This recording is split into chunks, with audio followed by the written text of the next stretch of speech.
Bom dia, boa tarde, boa noite. Meu nome é Eduardo Neves, eu sou arqueólogo e sou diretor do MAI, que é o Museu de Arqueologia e Etnologia da Universidade de São Paulo. Quando a gente vai para uma exposição, a gente vê, na verdade, o que é a ponta do iceberg no museu. A exposição é uma parte super importante, mas por trás daquilo existe uma série de atividades que são realizadas pelos museus, tais como a pesquisa, a curadoria, a guarda dos acervos, a conservação e o restauro, e também, no caso do MAI, o ensino. No MAI, nós somos um museu que tem coleções arqueológicas e etnológicas de diferentes lugares do Brasil e do mundo. Coleções arqueológicas são coleções de objetos que foram produzidos no passado, em alguns casos por populações que já não existem mais. Coleções etnológicas são coleções de objetos que foram produzidos por populações que a gente chama de tradicionais, em diferentes lugares do Brasil e do mundo, num passado mais recente.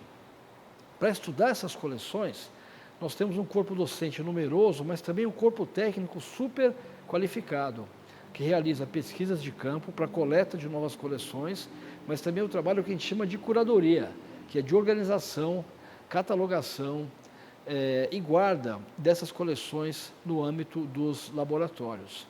Aqui no MAI, a gente tem também dois programas muito ativos de pós-graduação.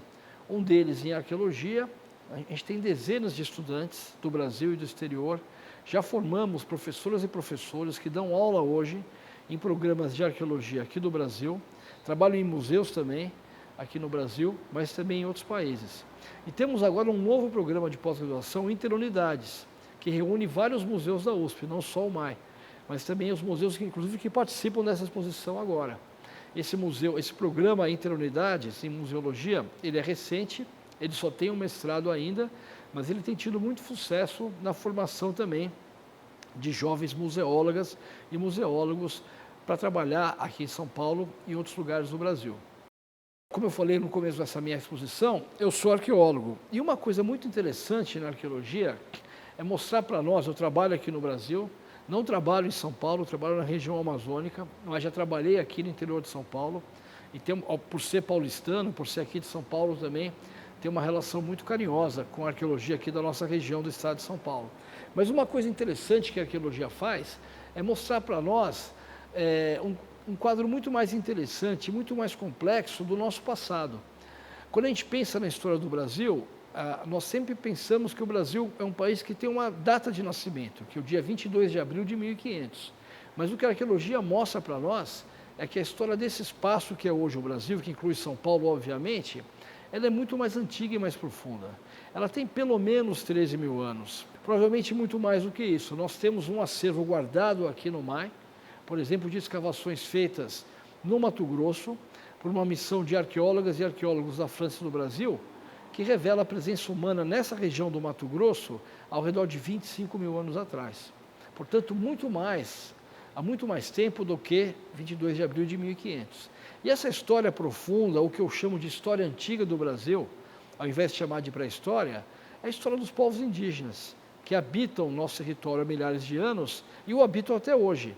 Aqui na cidade de São Paulo, por exemplo, nós temos populações indígenas que vivem em terras demarcadas pelo poder público, mas também em espaços que não são reconhecidos oficialmente pelo poder público, por exemplo, na região do Pico do Jaraguá, na região de Parelheiros, com os povos Guarani, mas também na região de Paraisópolis, que fica no bairro do Morumbi, com os povos Pancararu, que vêm do Nordeste do Brasil, lá de Pernambuco, mas agora vivem aqui em São Paulo.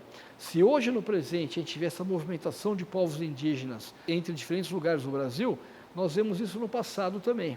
A nossa exposição vai mostrar aqui para vocês que nós temos uma presença indígena aqui, que a gente pode chamar de local, que é muito antiga, mas nós temos influências também, isso aconteceu há milhares de anos atrás, há centenas ou mais de 1000 anos atrás, de povos oriundos de outros lugares do Brasil, como é o caso da Amazônia.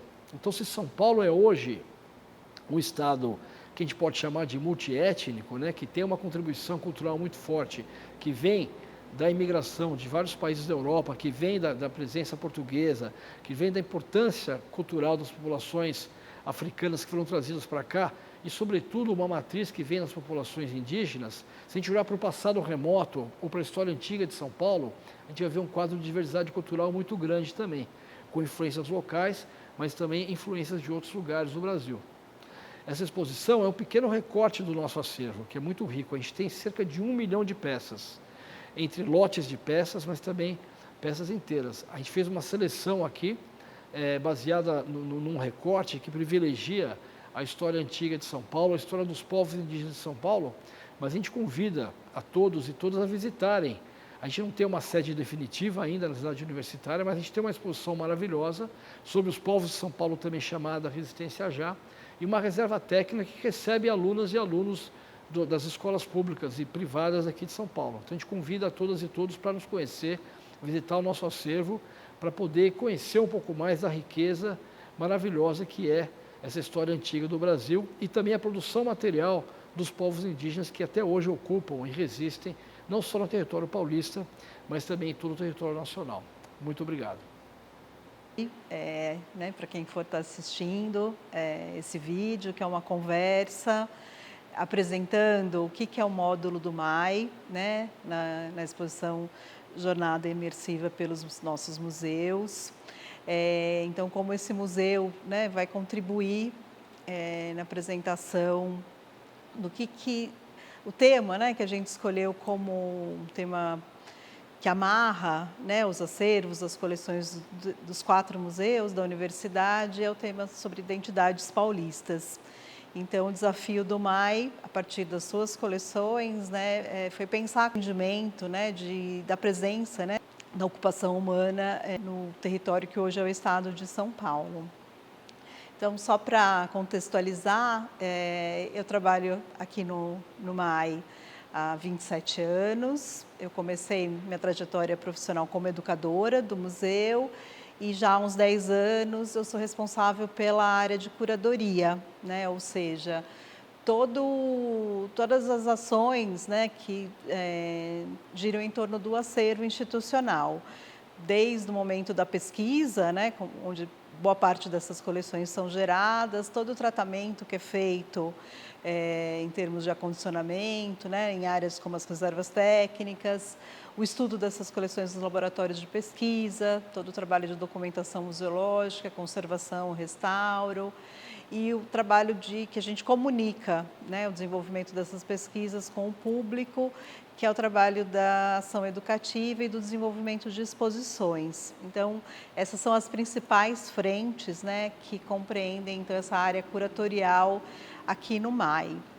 E por conta disso, então, eu me envolvi nesse projeto, né, nesse processo de trabalho, juntamente com outros colegas aqui do museu. Então, eu queria destacar que o que a gente está apresentando, né, no módulo do MAI, nessa exposição, foi um trabalho conjunto, né, de seleção, desse recorte temático feito pelo Eduardo Neves, né, que é arqueólogo e também nosso diretor, o Camilo Vasconcelos, que é pesquisador na área da museologia, e o Astolfo Araújo, que é arqueólogo. Minha formação é em História e também o doutorado em Arqueologia. Então, foi esse grupo de 4 pessoas que, né, olhando para as nossas coleções e com esse desafio de atender a temática, fez essa seleção que vocês vão trabalhar no módulo do MAI. Então, o que a gente pensou, né? Pela natureza das nossas coleções, são coleções arqueológicas e etnográficas, então, como que a gente podia explorar, né, essa compreensão, né, poder compartilhar com o público esse entendimento do que foi a ocupação do território paulista. Então, o primeiro módulo, né, então a gente praticamente dividiu esse espaço do MAI em 2 módulos. O primeiro módulo falando sobre as ocupações antigas no território paulista. Então, para possibilitar a compreensão de como foram, né, foi a chegada dos primeiros, né, ocupantes dessa região, então que tipo de atividades, como esse território foi explorado, né, por esses primeiros grupos, né, por esses primeiros povos.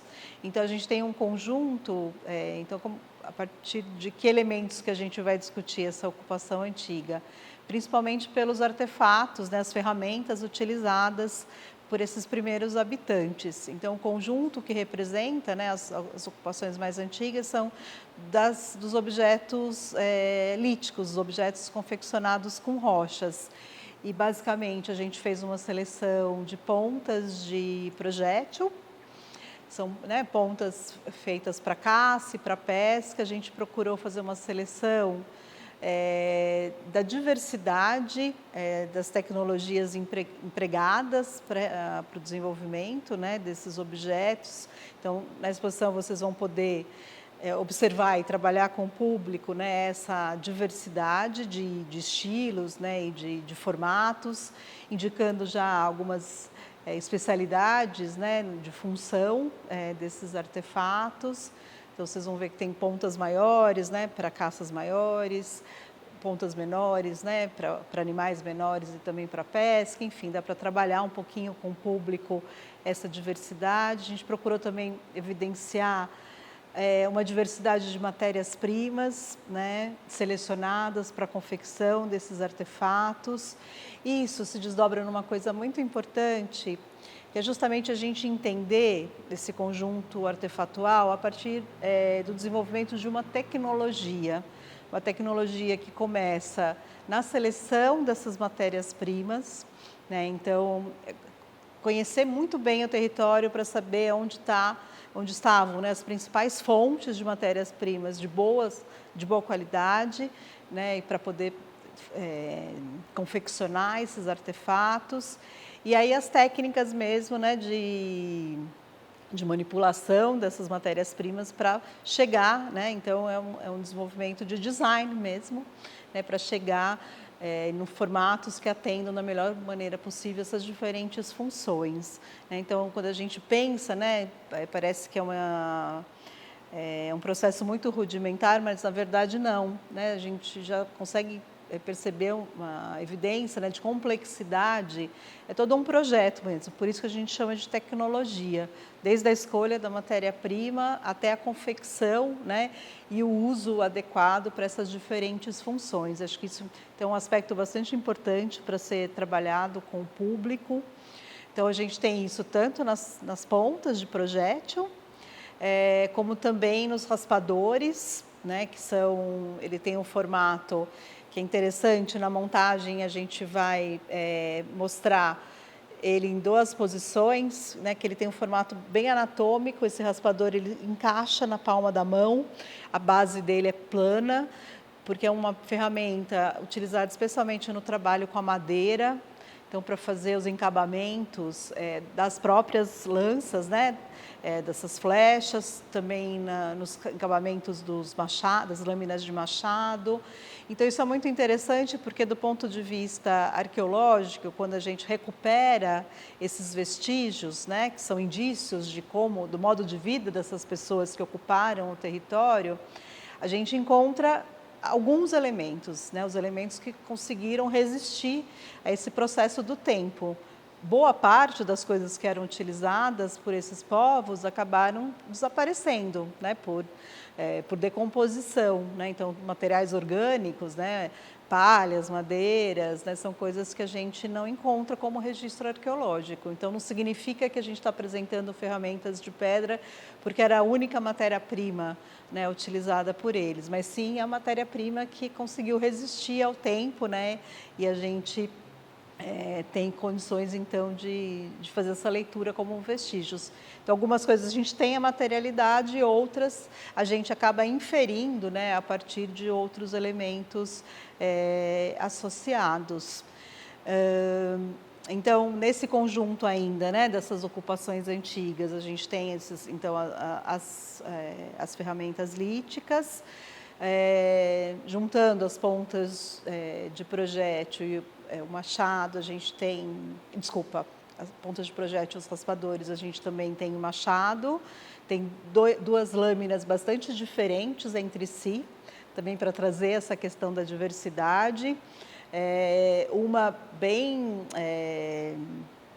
um formato mais padrão, né, dessa lâmina de corte, principalmente o machado para o trabalho com madeira, tanto para retirada de madeira, né, e para utilização em esteios de casa ou nos encabamentos dessas ferramentas, como eu falei, como também a abertura, né, de áreas provavelmente para plantio, né? Então, o machado ele tem essas funções. E por isso que são encontradas muitas lâminas de machado por todo o território brasileiro e em outras regiões do mundo também, né? É uma ferramenta bastante comum. E a gente tem um outro machado que tem o formato semilunar, né, que provavelmente também tem aí uma relação de ser um objeto de prestígio, né, ter uma carga simbólica também associada. Mas a gente quis fazer essa seleção justamente para mostrar também essa diversidade de formas.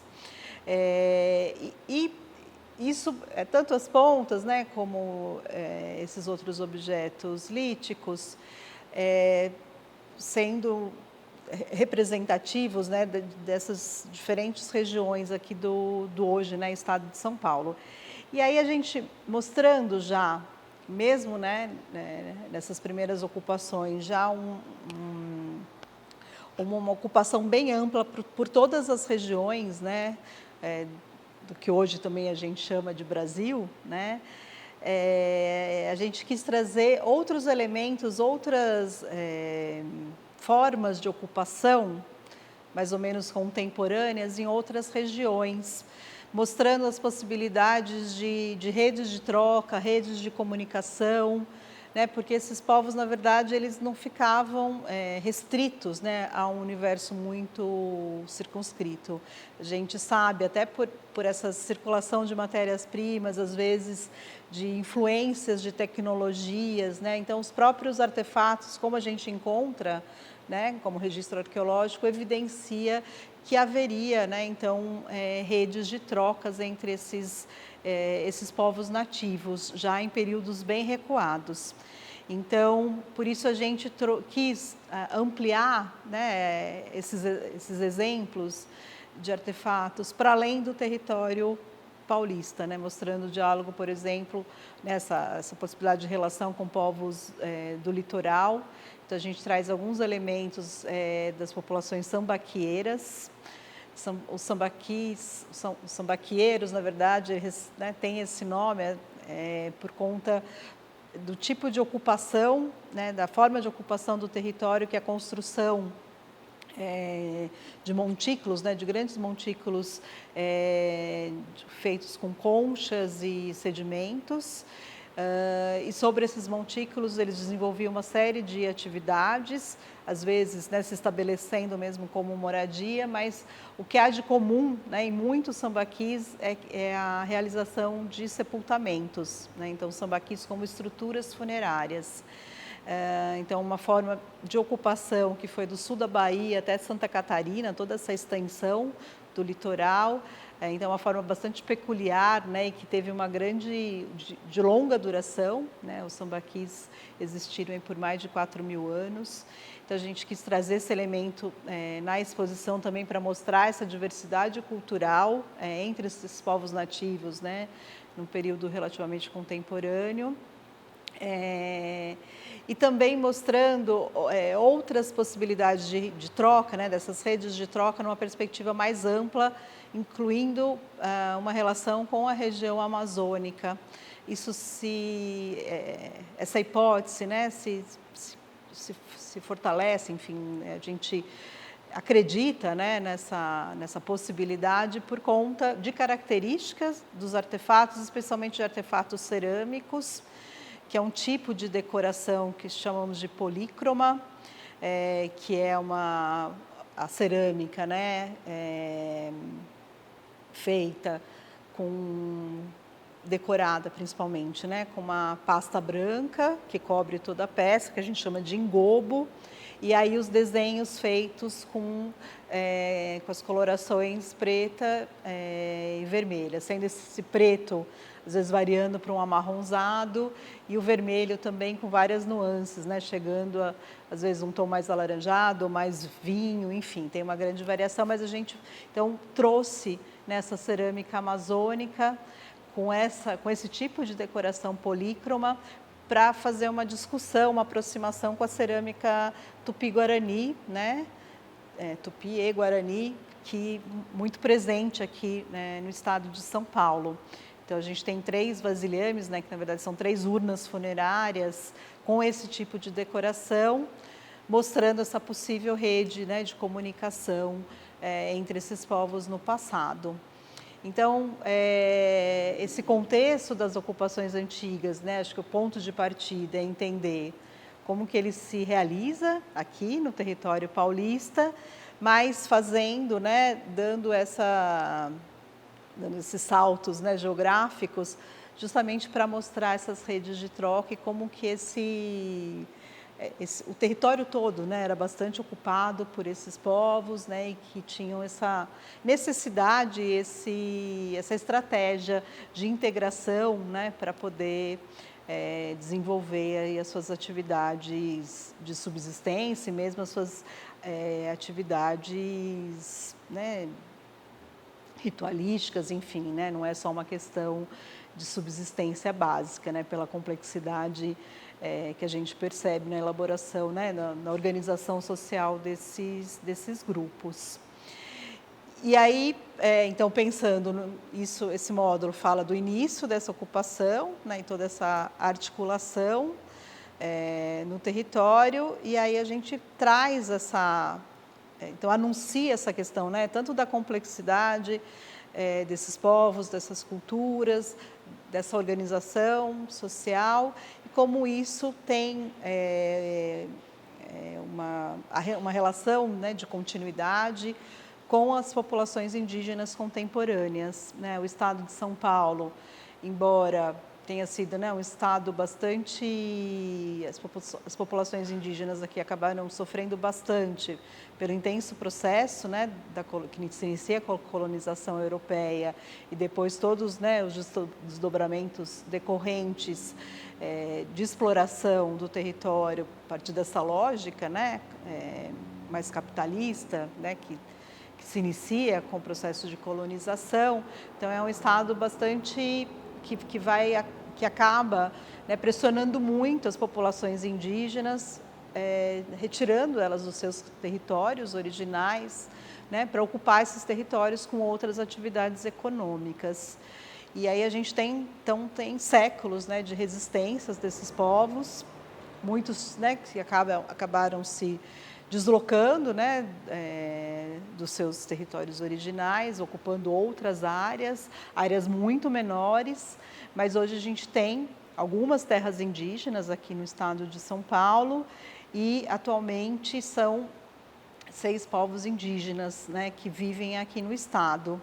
Então a gente selecionou artefatos desses povos, com exceção do povo Pancararu, que é uma ocupação um pouco mais recente, né, aqui no território paulista, e a gente não tem na coleção do MAI nenhum artefato desse povo, né, representativo desse povo. Então a gente informa, né, que os Pancararu também estão aqui em São Paulo, mas em termos de objetos, né, de artefatos, a gente consegue trazer, né, para a exposição somente objetos dos Guarani, né? Então temos o Guarani Imbiá, Guarani Andeva, Terena, Caingangue e Krenak, né? Então desses 5 povos vocês vão ter na exposição objetos, né, para falar um pouquinho sobre essas culturas. E da mesma forma que a gente fez com o núcleo, né, das ocupações antigas, a gente também procurou ampliar, nessa perspectiva territorial, diálogos com outros povos, né, principalmente uma relação com outros povos tupi, contemporâneos também, né, que estão em outras regiões do país. Então, a gente trouxe artefatos tapirapé, que é um povo tupi que vive no Mato Grosso, né, no Brasil Central. Então, tem uma máscara, que é a máscara cara grande, né, utilizada de forma ritualística, uma máscara feita com plumária, e um cesto, né? E aí, junto com o cesto tapirapé, a gente tem um cesto guarani, né, que é aqui da região de São Paulo, para poder poder fazer uma comparação, tanto dos aspectos que são parecidos, né, em termos de grafismo, como as diferenças entre eles, né, em termos de formato, de tipo de material.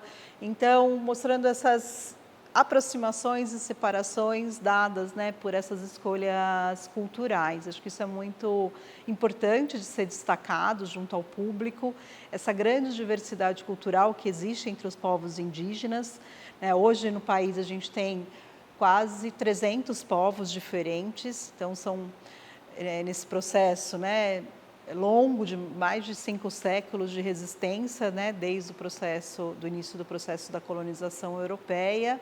Então, povos que toda a política, né, essa nova política, se imaginava que esses povos desapareceriam, né, que seriam totalmente absorvidos, né, pela população nacional. E hoje o que a gente vê é justamente o contrário, né? Um fortalecimento, apesar de todas as dificuldades que ainda existem, né?